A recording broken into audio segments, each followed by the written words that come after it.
Roman রেইন্সের বিষয়টি বেশ মজার। তার বর্তমান ডাব্লিউডাব্লিউই চুক্তি 2026 সালে শেষ হবে। আসসালামু আলাইকুম, নমস্কার বন্ধুরা। রেসলিং রাউন্ড আপে আজকের এপিসোডে আপনাদের সবাইকে স্বাগতম। আমি কিছুদিন ধরে ভিডিও বানাতে পারিনি কারণ আমি একটু অসুস্থ আর আমার একটা পরীক্ষা চলছে। আজ আমরা রেসলিং এর বিশ্বের দুটি বড় নাম নিয়ে কথা বলবো। ঠিক তাই, আমরা কথা বলবো ক্লাডিও কাস্টাগোরনি অর্থাৎ ডাব্লিউডাব্লিউ এর সাবেক সিজারোকে নিয়ে। কেন তিনি ডাব্লিউডাব্লিউই ছেড়েছিলেন এবং তার কি ডাব্লিউডাব্লিউতে ফিরে আসার সম্ভাবনা আছে কিনা, এবং অবশ্যই আমরা কথা বলবো দ্য ট্রাইবাল চিফ রোমান রেইন্সের বর্তমান পরিস্থিতি নিয়েও। আর ডাব্লিউডাব্লিউই চুক্তি কত সাল পর্যন্ত রয়েছে এসব বিষয় নিয়ে আজকে আলোচনা হবে। তো চলুন শুরু করা যাক। প্রথমেই আসি ক্লাডিও অর্থাৎ সিজারোর প্রসঙ্গে। ভক্তরা এখনও সিজারো সেকশন মিস করে, কিন্তু 2022 সালে তিনি হঠাৎ ডাব্লিউডাব্লিউই ছেড়ে যান। আসল কারণটা কি ছিল তাহলে? দেখুন, এর পিছনে বেশ কিছু কারণ ছিল। সবচেয়ে বড় কারণ হলো তার সাথে ডাব্লিউডাব্লিউই চুক্তি শেষ হয়ে গিয়েছিল। ডাব্লিউডাব্লিউই তাকে নতুন চুক্তির প্রস্তাব দিয়েছিল, কিন্তু ক্লাডিও সেই চুক্তিতে রাজি হয়নি। কিন্তু কেন তিনি রাজি হলেন না? তিনি তো প্রায় এক দশক ধরে কোম্পানির একজন গুরুত্বপূর্ণ অংশ ছিলেন। ক্লাডিও নিজেই বলেছেন যে তিনি একটি নতুন চ্যালেঞ্জ খুঁজছিলেন।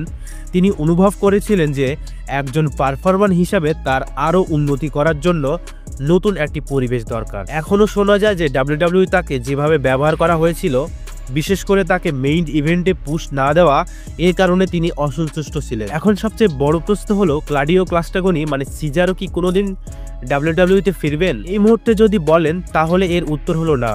কারণ খুবই সহজ, ক্লাডিও বর্তমানে AEW এর সাথে দীর্ঘমেয়াদী চুক্তিতে আবদ্ধ রয়েছেন। তিনি সেখানে ব্ল্যাকপুল কমব্যাট ক্লাবের সাথে জড়িত এবং গুরুত্বপূর্ণ একজন সদস্য। এবার আসা যাক ডাব্লিউডাব্লিউ এর সবচেয়ে বড় তারকার প্রসঙ্গে, রোমান রেইন্স। রাসেলমেনিয়া 40 টাইটেল হারানোর পর থেকে তাকে সেভাবে আর দেখা যাচ্ছে না। তার চুক্তির কি খবর? রোমান রেইন্সের বিষয়টি বেশ মজার। তিনি 2022 সাল থেকে একটি পার্ট টাইম বা খণ্ডহীন চুক্তিতে আছেন। এই কারণে আমরা তাকে শুধুমাত্র বড় ইভেন্টে দেখি এবং সাপ্তাহিক শোতে দেখি না। কিন্তু এই চুক্তি শেষ কবে হবে? সাম্প্রতিক রিপোর্ট এবং রোমান রেইন্সের নিজের কথা অনুযায়ী তার বর্তমান ডাব্লিউডাব্লিউ চুক্তি 2026 সালে শেষ হবে, সম্ভবত রাসেলমেনিয়া 42 এর পর থেকে। 2026 অর্থাৎ আরও প্রায় 1.5 বছর। তারপর কি হতে পারে? তিনি কি হলিউডে পাড়ি জমাবেন? সেটাই এখন $1 মিলিয়ন।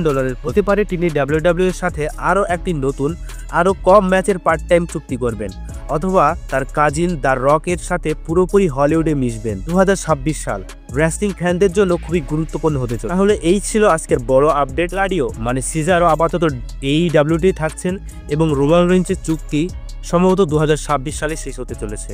আপনারা কি ভাবছেন? আপনার কি জারোকে ডাব্লিউডাব্লিউতে আবার দেখতে চান? আর রোমান রেইন্সের ভবিষ্যৎ কি হতে চাওয়া উচিত? আপনারা অবশ্যই কমেন্টসে জানাবেন। ভালো থাকবেন, সুস্থ থাকবেন এবং আমার